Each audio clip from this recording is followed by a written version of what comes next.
This is the Lexus GS-F. And straight away we can see that it isn't an especially handsome car. And it's a Lexus, which marks its owner out as a golf enthusiast and possibly a bore. And things are worse when you try to live with it for a while. The most annoying thing, apart from the buttons on the steering wheel, all of which seem to retune the radio to a station you don't like very much, apart from that, every time you reach for a can of zesty drink in the cup holder, I've done it again.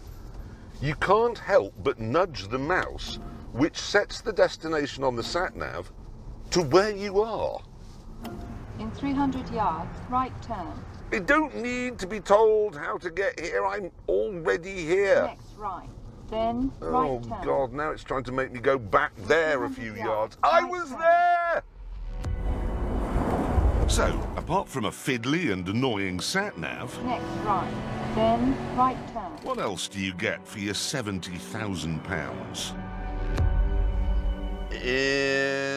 Not much, really. You don't get Wi-Fi or Apple CarPlay or gesture control. You don't even get a DSG gearbox. Seats don't massage you as you drive along. It can't park itself. But you do get a DVD player.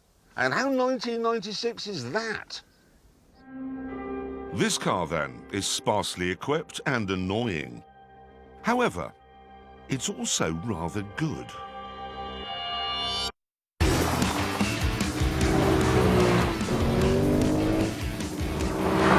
First of all, there's the engine.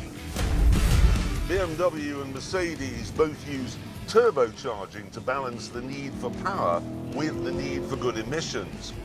But this doesn't. This mixes the fuel with the air and then, with no trickery at all, blows it up.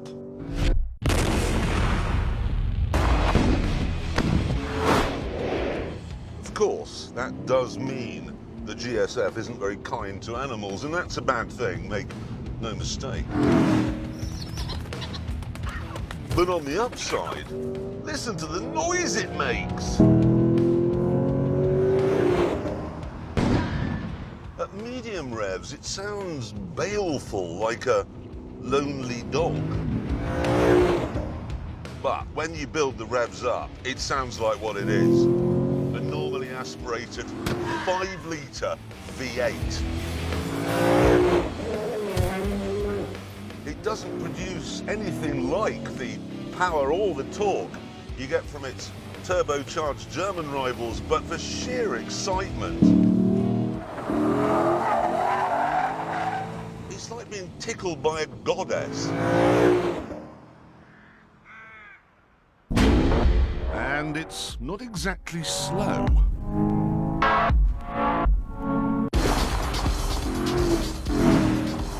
It does 0 to 60 in 4.5 seconds. And flat out, it'll do nearly 170 miles an hour.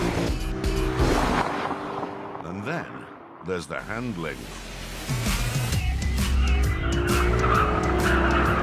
It's hard to believe that this is a large and extremely comfortable 5-seater with a boot that's big enough for your golf bats and all your Freemasonry paraphernalia, because it feels like a sports car.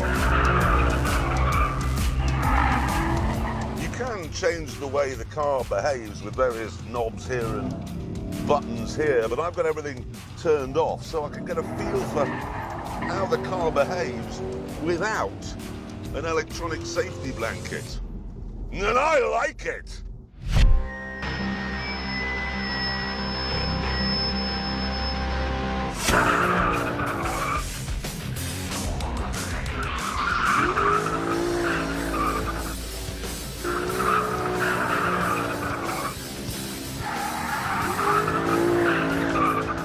Look at that.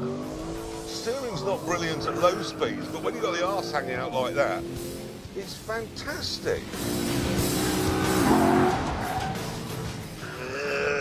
It's time for another zesty drink. Oh, damn it. In 300 yards, I right know where turn. I am. Next right, then right turn. Oh, for God's sake. For living with on a day-to-day basis, German cars are far better. But as a driving machine, and you may find this conclusion surprising, I think the GS-F has them licked.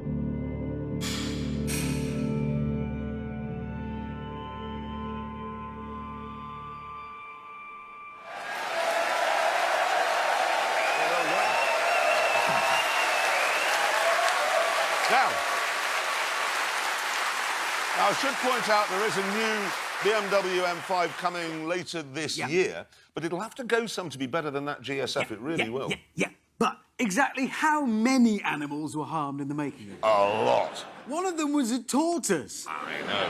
Let's gloss over that, OK? And let's find out now how fast the Lexus goes round the Ebola-drome. And that, of course, means handing it over to a man who thinks that fruit is from the Soviet Union. Yep, it's the American. He's coiled and ready, and he's off, unleashing all the 471 whaling horsepower for the first sprint up the Isn't Straight. What the hell does all this shit do in here? All he needs is 2 pedals and a wheel to unleash the full shock and awe. Traction control? You want something with a mind of its own. Get a horse, get married. Fortunately, he doesn't need the electronic nannies, pushing it hard up to your name here and now leaning on the mighty Brembo brakes. Gentle now, letting the torque venturing diff do its thing, and then back on the throttle so that mighty V8 can sing its song once more. If they'd have let me bring my gun, I'd have probably shot myself by now. And that would be a waste of great talent. Right, another fast dash up the Isn't. And now, shifting rapidly down the 8-speed automatic as he arrives at Old Lady's house, feeding it precisely through there on this damp track before opening it up for the broken surface down to substation, giving the fixed-rate dampers a good workout here. 2 corners left, tidy through there, just field of sheep to go, and he's right on the edge of the grip and across the line. It does look good. It does look good. What did it do? Aha! Well, now let's find out where it goes on the lap board. Remember, it was damp. Go.